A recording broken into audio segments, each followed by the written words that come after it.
Assalamualaikum warahmatullahi wabarakatuh. Alhamdulillahi rabbil alamin. Wassalatu wassalamu ala ashrafil mursalin. Nabiyyina wa maulana Muhammadin wa ala alihi wa sahbihi ajma'in. Wa ashhadu an la ilaha illallah wahdahu la syarika lah. Wa ashhadu anna Muhammadan abduhu wa rasuluh. Sallallahu alaihi wa ala alihi wa sahbihi wa sallama tasliman katsira thumma ma ba'd.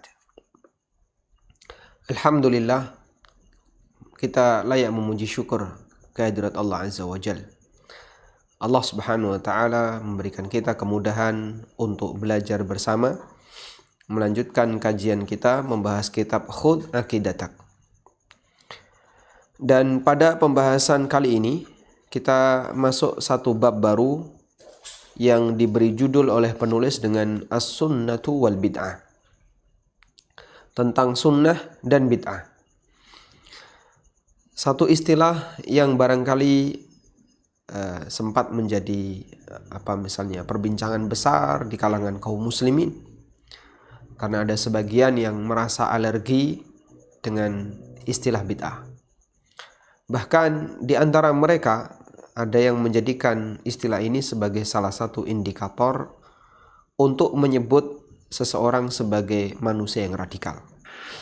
Sehingga kalau sampai ada khutbah, kemudian dalam khutbah itu kok menyinggung kata bid'ah, maka sang khatib disebut sebagai khatib yang radikal. Baik, sehingga kita mengetahui bahwa di tengah kaum muslimin ada sebagian orang yang mereka tidak mau mendengar kalimat ini, tidak mau mendengar kata bid'ah. Kalau ada kata bid'ah dalam sebuah ceramah atau sebuah pengajian, rasanya aneh dan bahkan ditolak dari awal. Baik, karena itu penting kiranya bagi kaum muslimin untuk memahami agar tidak memberikan sikap a priori ketika dia mendengar istilah seperti ini. Karena terdapat banyak sekali dalil di mana Nabi SAW menyebutkan istilah bid'ah dalam ceramah beliau, dalam khutbah beliau, dan itu disampaikan dalam muqaddimah. Seperti yang disebutkan dalam hadis yang sahih riwayat Ahmad, At-Tirmidzi dan yang lainnya. Beliau sering mengatakan, amma ba'du, adapun sesudahnya, fa inna ahsanal kalam kalamullah wa khairal huda huda Muhammadin sallallahu alaihi wasallam wa syarrul umuri muhdatsatuha fa inna kulla muhdatsatin bid'ah. Amma ba'du, sesungguhnya kalam yang terbaik adalah kalamullah dan hidayah yang terbaik adalah petunjuk Nabi sallallahu alaihi wasallam. Dan ketahuilah bahasanya sejajar perkara adalah sesuatu yang baru. Kemudian beliau menyinggung bahasanya seluruh bid'ah adalah sesuatu yang menyimpang. Sehingga kalau Nabi SAW sering menyebut ini dalam ceramahnya, maka kita sebagai seorang mukmin perlu menyadari bahwa anti dengan istilah ini adalah satu sikap yang tidak tepat. Bayangkan Anda datang atau Anda hidup di zaman Nabi SAW. Lalu Nabi SAW ceramah. Kemudian kita mendengarnya. Dan kita mendengar istilah bid'ah itu. Lalu kita kemudian mengatakan, ya Rasulullah, jangan radikal. Istilah ini jangan dipakai. Kami merasa gatal dengan sebutan istilah bid'ah. Ya tentu sikap seperti ini adalah sikap yang tidak sopan. Apalagi itu di hadapan Rasulullah sallallahu alaihi wasallam. Tayyib. Di sini penulis menyampaikan pertanyaan mengawali pembahasan tentang sunnah dan bid'ah dengan pertanyaan, hal fid dini bid'atun hasanah? Apakah dalam agama itu ada bid'ah hasanah? Jawaban yang disampaikan oleh penulis, laisa fid dini bid'atun hasanatun wad dalilu qauluhu ta'ala al-yawma akmaltu lakum dinakum wa atmamtu alaikum ni'mati wa raditu lakumul Islam madina. Pada hari telah aku sempurnakan untuk kalian agama kalian, dan aku sempurnakan untuk kalian nikmatku, dan aku ridha Islam sebagai agama kalian. Wa qauluhu, dan Nabi SAW bersabda, wa kullu bid'atin dolalah wa kullu dolalatin finnar. Setiap bid'ah adalah dolalah, dan semua yang dolalah itu di neraka. Hadis sahih riwayat Ahmad, At-Tirmidzi dan yang lainnya. Baik, kita akan fokus di bagian ini, yaitu ayat yang disampaikan oleh penulis surat Al-Maidah ayat yang ketiga, yang berbicara tentang kesempurnaan agama Islam, kesempurnaan syariat yang dibawa Nabi Muhammad sallallahu alaihi wasallam. Jamaah yang dimuliakan Allah Subhanahu wa taala, seperti yang kita akui bahwa Allah Subhanahu wa taala menurunkan syariat kepada Nabi Muhammad sallallahu alaihi wasallam, dan syariat beliau itu sempurna. Bahkan ini tidak hanya diakui oleh kaum muslimin, termasuk juga diakui oleh orang Yahudi. Karena itu disebutkan dalam riwayat, ketika di zaman Umar bin Khattab radhiyallahu anhu, datang orang Yahudi kemudian menyampaikan kepada Umar bin Khattab, laqad unzilat fikum ayatun law unzilat fina la ja'alnahu idan. Sungguh telah turun di tengah kalian satu ayat, andaikan ayat itu turun di kalangan kami, la ja'alnahu idan, tentu waktu turunnya ayat itu akan kami jadikan sebagai hari raya. Kemudian Umar bertanya, ayat apa yang kamu maksud? Dijawab oleh Umar bin Khattab radhiyallahu anhu, al-yawma akmaltu lakum dinakum, sampai akhir ayat. Atau jawab oleh Yahudi, al-yawma akmaltu lakum dinakum. Apa kata Umar bin Khattab radhiyallahu anhu? Saya tahu di mana ayat itu turun, kapan ayat itu turun, dan sedang apa yang dilakukan oleh Nabi sallallahu alaihi wasallam ketika ayat itu turun. Sehingga Yahudi, mereka mengakui bahwa dalam Tauratnya tidak ada pernyataan kalau Allah telah menyempurnakan ajaran agamanya. Dan itu baru ada dalam Al-Quran. Sehingga menurut Yahudi, andaikan ayat ini turun di kalangan kami, maka itu akan membuat kami sangat bahagia. Bahkan akan kami jadikan waktu turunnya ayat ini, hari turunnya ayat ini sebagai hari raya, sebagai hari besar. Karena Yahudi punya kebiasaan merayakan hari besar itu berdasarkan latar belakang sejarah tertentu. Ada satu event tertentu yang terjadi di masa silam, dan itu dianggap sebagai event yang istimewa. Lalu mereka jadikan event itu sebagai hari raya. Itu kebiasaan Yahudi. Maka ayat ini, surat Al-Maidah ayat 3, menunjukkan keistimewaan syariat Islam, dan Allah Subhanahu wa taala jadikan itu sebagai kenikmatan terbesar bagi kaum muslimin. Al-Imam Ibnu Katsir rahimahullah dalam tafsirnya mengatakan, hadhihi akbaru ni'amillahi ta'ala ala hadhil ummah haitsu akmala ta'ala lahum dinahum fala yahtajuna ila dinin ghairi. Ini merupakan nikmat Allah yang paling besar bagi umat ini, di mana Allah sempurnakan agama mereka untuk kaum muslimin, untuk umat ini.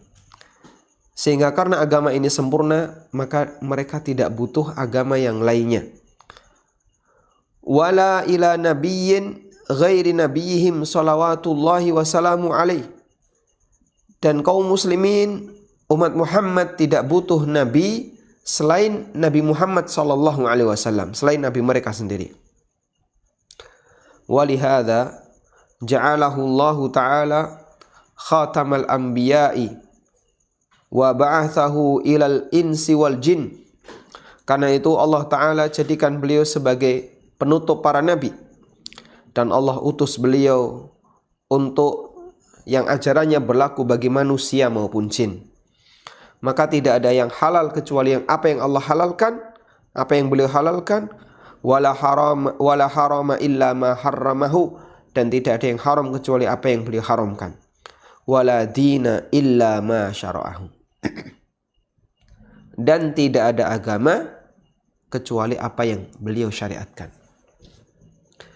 Sehingga kita berikan catatan untuk ayat ini, bahwa surat Al-Maidah ayat 3 itu bercerita tentang kenikmatan yang Allah berikan kepada umat Muhammad SAW berupa kesempurnaan syariat. Karena itu ketika Allah menyampaikan sempurnanya agama itu, Allah nyatakan wa atmamtu alaikum ni'mati, dan aku telah sempurnakan nikmatku untuk kalian.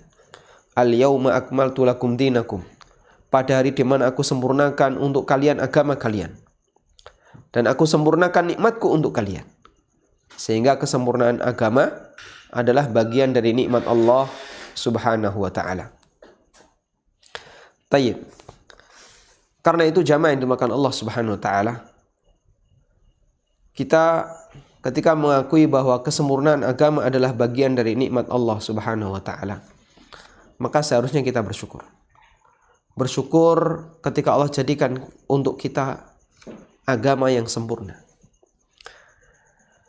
Dan kalau itu sudah sempurna, berarti tidak ada atau tidak boleh untuk ditambahi.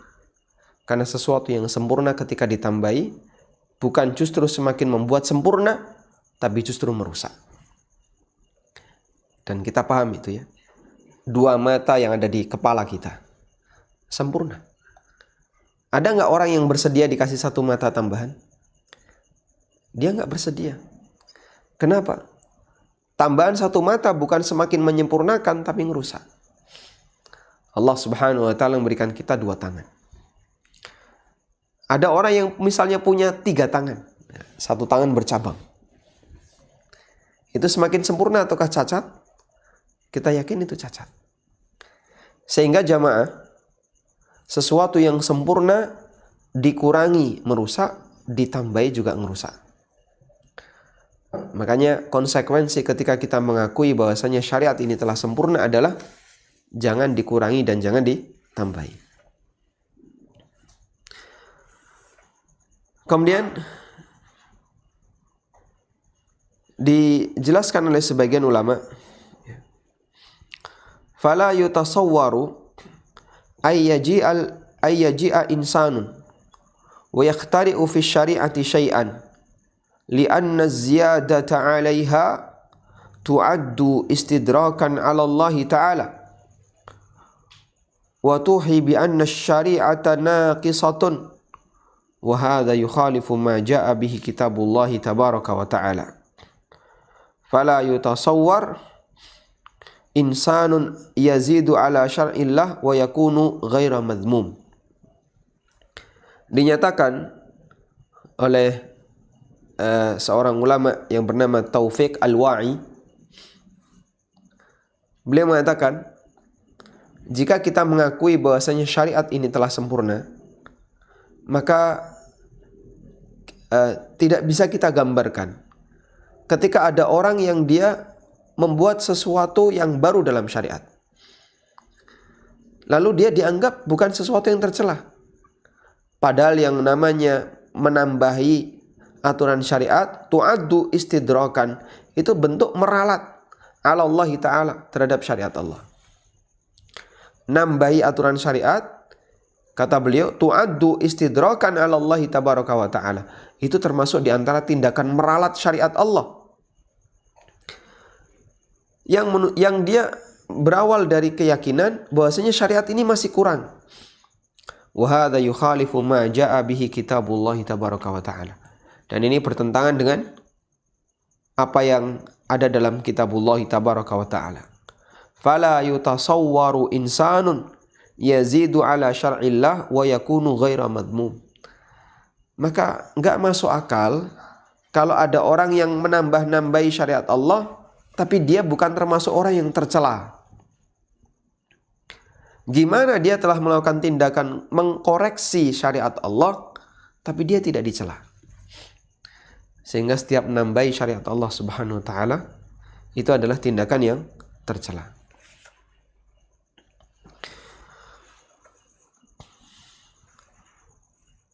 Kemudian Nabi SAW juga menyebutkan sebagaimana keterangan atau apa yang disampaikan oleh Abu Dzar radhiyallahu anhu. Abu Dzar Al-Ghifari radhiyallahu anhu mengatakan, tarakana Rasulullah sallallahu alaihi wasallam wa ma ta'irun yuqallibu janahaihi fil hawa illa wa huwa yadhkuru lana minhu ilma. Nabi sallallahu alaihi wasallam meninggalkan kami, artinya beliau ketika wafat, beliau meninggalkan kami dalam kondisi menjelaskan segalanya. Gak ada satupun keterangan, bahkan termasuk burung yang mengepakkan sayapnya di atas, illa wa huwa yadhkuru lana minhu ilma, kecuali beliau telah menjelaskan tentang ilmunya. Dan itu sebagai bentuk tamtsil, perumpamaan yang disampaikan oleh Abu Dzar radhiyallahu anhu untuk menunjukkan betapa semangatnya Nabi sallallahu alaihi wasallam menjelaskan syariat ini untuk umat. Beliau pernah bersabda dalam hadis yang diriwayatkan oleh Imam Syafi'i dalam risalahnya dan juga diriwayatkan oleh ulama yang lainnya. Nabi SAW mengatakan, "Ma baqiya syai'un yuqarribu minal jannah wa yuba'idu minan nar illa wa qad buyyina lakum." Enggak ada satupun penjelasan yang isinya keterangan mendekatkan seseorang ke surga atau menjauhkan dari neraka kecuali telah dijelaskan kepada kalian.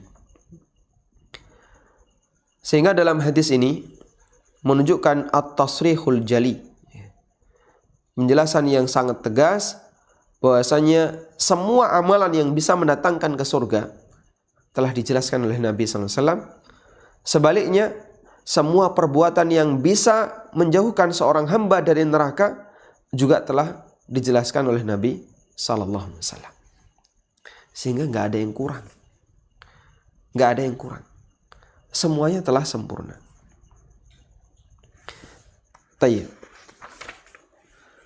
Karena itulah para sahabat Nabi sallallahu alaihi wasallam, mereka memahami prinsip ini.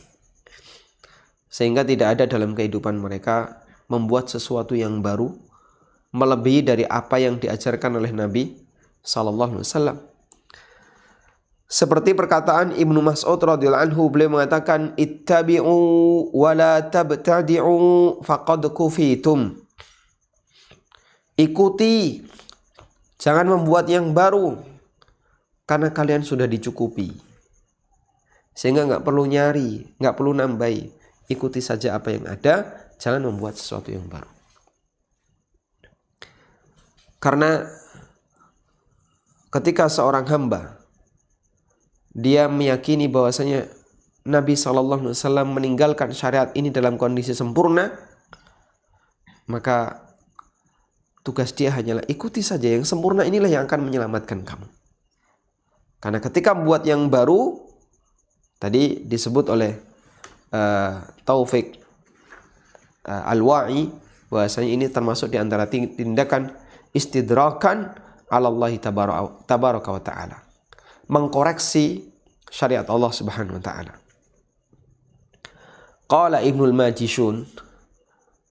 Majishun rahimahullah mengatakan, beliau termasuk salah satu muridnya Imam Malik, sami'tu Malikan yaqul, aku pernah mendengar Imam Malik mengatakan, man ibtada'a fil islami bid'atan yaraha hasanatan faqad za'ama anna Muhammadan sallallahu alaihi wasallam khana ar-risalata li'anna Allah yaqul al-yawma akmaltu lakum dinakum fama lam yakun yawma idzin dinan fala yakunu al-yawma dinan. Kata Ibnul Majishun, aku pernah mendengar Imam Malik mengatakan, siapa yang membuat bid'ah dalam Islam dan dia menganggap bid'ah itu sesuatu yang hasanah, sesuatu yang baik, faqad za'ama anna Muhammadan sallallahu alaihi wasallam khana risalah, maka dia telah menuduh Nabi Muhammad sallallahu alaihi wasallam mengkhianati risalah. Padahal Allah Ta'ala telah berfirman, al-yauma akmaltu lakum, pada hari ini aku telah sempurnakan agama kalian. Fama lam yakun yauma idzin tinan, maka jika di hari itu bukan termasuk bagian dari agama, fala yakunul yauma dinan, maka sampai hari ini pun bukan termasuk bagian dari agama. Sehingga mengklaim ini termasuk bagian dari agama yang layak untuk dipertahankan, dan siapa yang meninggalkannya maka dia harus dipaksa untuk melakukannya. Padahal Nabi SAW gak pernah ngajarnya yang kayak gitu. Dianggap oleh Imam Malik sebagai bentuk tindakan menuduh Nabi SAW mengkhianati risalah. Tayyib. Mungkin bagi sebagian orang merasa berat untuk dengerin yang kayak gini. Saya sendiri juga tidak tahu ya. Jadi kadang begini, ada sebagian orang ketika mendengar satu penjelasan tertentu, dia itu merasa panas. Padahal penjelasan itu ada dalam Al-Quran, ada dalam hadis, dan ada dalam keterangan para ulama. Kita cuma menyampaikan, tapi mereka dengerin aja udah nggak mau. Dengerin itu sudah merasa panas, nggak senang. Seperti perkataan Imam Malik, beliau sangat sederhana dalam memahami ayat al-yauma akmaltu lakum dinakum. Beliau sampaikan, karena sudah sempurna, maka siapa yang melakukan satu perbuatan tambahan dalam agama dan dia yakini itu baik, berarti sama dengan menuduh Nabi Muhammad SAW mengkhianati risalah, dalam arti menuduh beliau menyembunyikan sebagian syariat Allah Subhanahu wa ta'ala. Dan itu mustahil.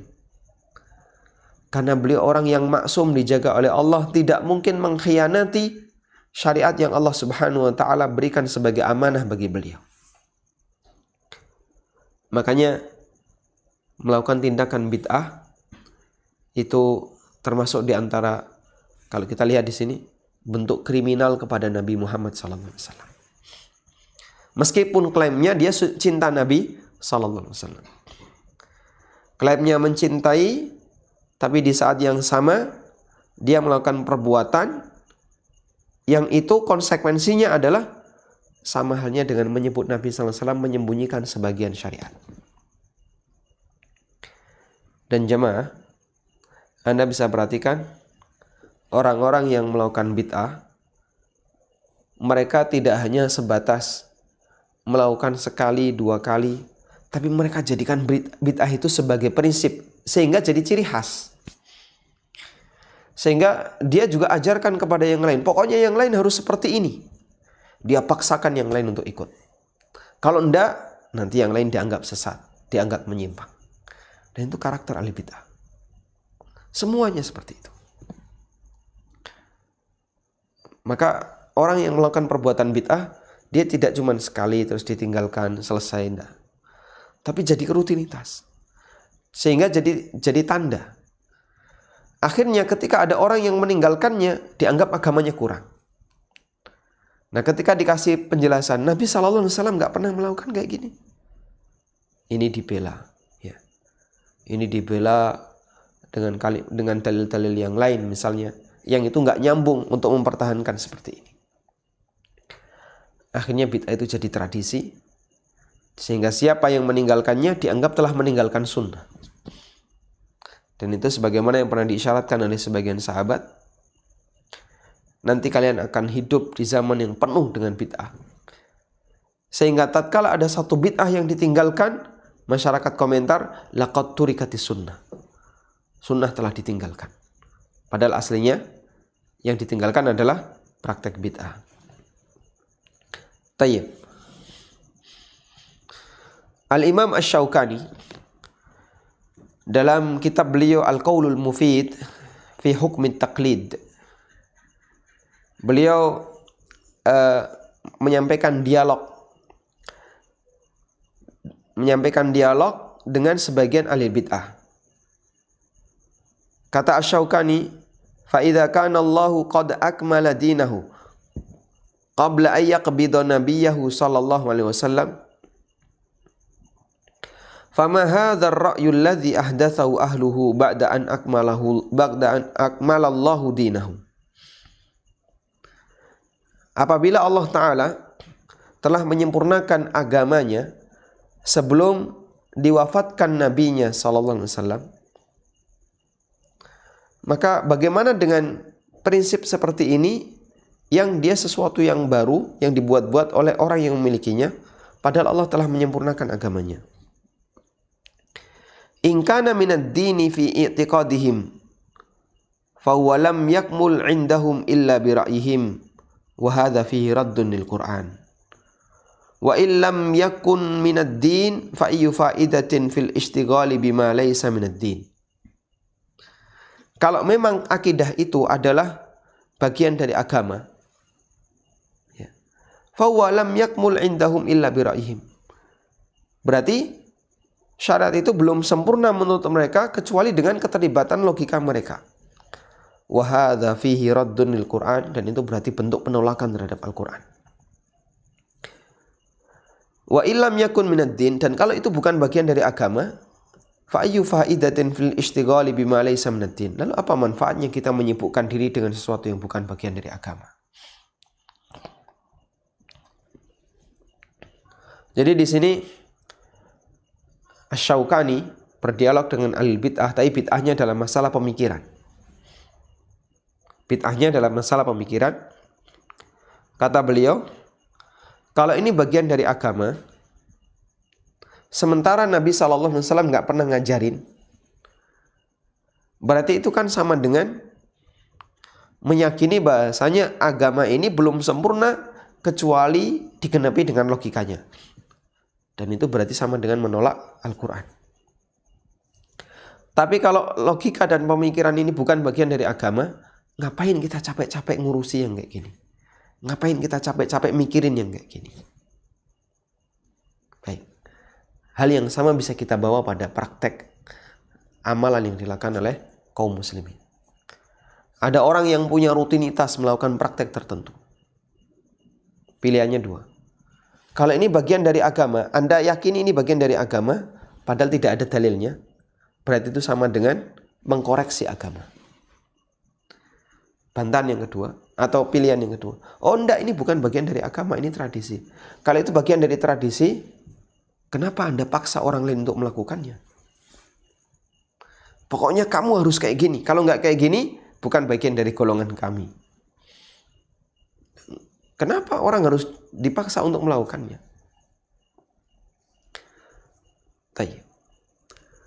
Sehingga jika memang itu satu tradisi, tradisi itu kan sifatnya pilihan. Yang mau melakukan silahkan, yang enggak juga silahkan. Karena sifatnya pilihan. Oh enggak, kamu harus ikut tradisi ini. Loh, apa urusannya kita harus ikut tradisi itu? Lain halnya kalau itu bagian dari agama. Ini wajib, Anda harus mengamalkan. Nah itu diterima. Tapi kalau ini harus Anda amalkan, nah itu dalilnya mana? Tidak ada, tapi Anda harus mengamalkannya. Kenapa? Ini tradisi, Anda harus mengamalkannya. Nah kalau tradisi kan pilihan. Orang Jogja, tapi asli Jawa Timur, dia nggak ikut tradisi Jogja, sah-sah saja. Itu sifatnya pilihan. Kecuali kalau misalnya dalam kondisi tertentu, di mana Anda harus mengikuti tradisi. Misalnya bertamu di rumah orang, ya. Sehingga bagian dari sopan santun adalah menyesuaikan keadaan tuan rumah. Disuruh misalnya duduk di pojok, ya duduk di pojok. Disuruh duduk di depan pintu, duduk di depan pintu. Sesuai dengan aturan yang berlaku di daerah itu. Karena itu sebagai salah satu bentuk menjaga adab ketika bertamu.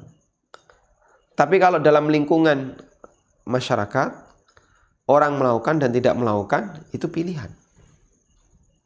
Karena itu sifatnya hanya tradisi. Lalu kata Asy-Syaukani, wa hadhi hujjatun qahirah wa dalilun azim la yumkinu li sahibir ra'yi ay yadfa'ahu bidafi'in abada faj'al hadhil ayata asy-syarifata awwala ma yastasuqqu bihi wujuha ahli ra'yi. Dan ini merupakan hujah yang kuat, dalil yang kuat. Gak mungkin bagi orang yang punya pemikiran menyimpang tadi bisa membantahnya. Sehingga dibawa oleh Asy-Syaukani, jika ada orang melakukan satu perbuatan bid'ah, pertanyaannya, ada nggak dalilnya? Nggak ada. Baik, kita sepakat ini nggak ada dalilnya. Terus kenapa kamu merutinkannya? Ya ini bagian dari agama. Nggak ada dalilnya tapi diyakini bagian dari agama, itu sama dengan mengkoreksi agama. Waliyadzubillah, dan itu tindakan yang nggak benar, tindakan yang menyimpang. Oh enggak, ini bukan bagian dari agama, ini tradisi. Kalau tradisi, kenapa harus dibelain? Kenapa harus orang lain dipaksa untuk ikut? Padahal yang namanya tradisi itu sifatnya pilihan. Nah, inilah catatan yang diberikan oleh para ulama ketika mereka membahas tentang kesempurnaan firman Allah Subhanahu wa ta'ala atau kesempurnaan syariat yang disebutkan oleh Allah Subhanahu wa ta'ala di surat Al-Maidah ayat 3, Al-yawma akmaltu lakum dinakum wa atmamtu alaikum ni'mati wa raditu lakumul Islam madina. Tayyib. Nah, sekali lagi jamaah, sebelum kita belajar bid'ah lebih lanjut, bagian ini penting untuk ditanamkan dalam diri kita masing-masing, yaitu meyakini bahwa syariat ini telah sempurna. Ketika seorang hamba telah meyakini syariat ini dengan telah sempurna, maka dia harus mengakui konsekuensinya. Terus konsekuensinya apa kalau syariat ini telah sempurna? Tadi sudah kita jelaskan. Konsekuensinya ketika itu ditambahi berarti itu sama dengan mengkoreksi syariah. Dan bentuk mengkoreksi syariah itu merupakan tindakan yang sangat menyimpang. Karena Allah Subhanahu wa ta'ala zat yang maha mengetahui, zat yang maha bijaksana dalam menetapkan syariah. Sehingga bagaimana mungkin seorang hamba yang penuh dengan keterbatasan mengkoreksi aturan yang dibuat oleh zat yang maha mengetahui, maha hikmah, Allah Azza wa Jalla. Wallahu ta'ala alam. Mungkin itu yang bisa kita sampaikan sebagai muqaddimah tentang pentingnya memahami kesempurnaan syariat agama, sehingga dengan ini kita berharap agar kita semakin mencintai syariat Allah Subhanahu wa ta'ala dan semakin mudah untuk mendengarkan mana yang sunnah dan juga tidak alergi ketika mendengarkan istilah bid'ah, karena tujuan besar kita adalah bagaimana agar kita bisa mengikuti petunjuk Nabi SAW secara sempurna dan membersihkan noda-noda perbuatan yang tidak sesuai dengan sunnah beliau Sallallahu Alaihi Wasallam. Tayyib, demikian yang bisa kita sampaikan. Semoga menjadi kajian yang bermanfaat. Wassallallahu ala nabiyyina Muhammadin wa ala alihi wa sahbihi wasallam. Wa akhiru da'wana anil hamdulillahi rabbil alamin. Wassalamualaikum warahmatullahi wabarakatuh.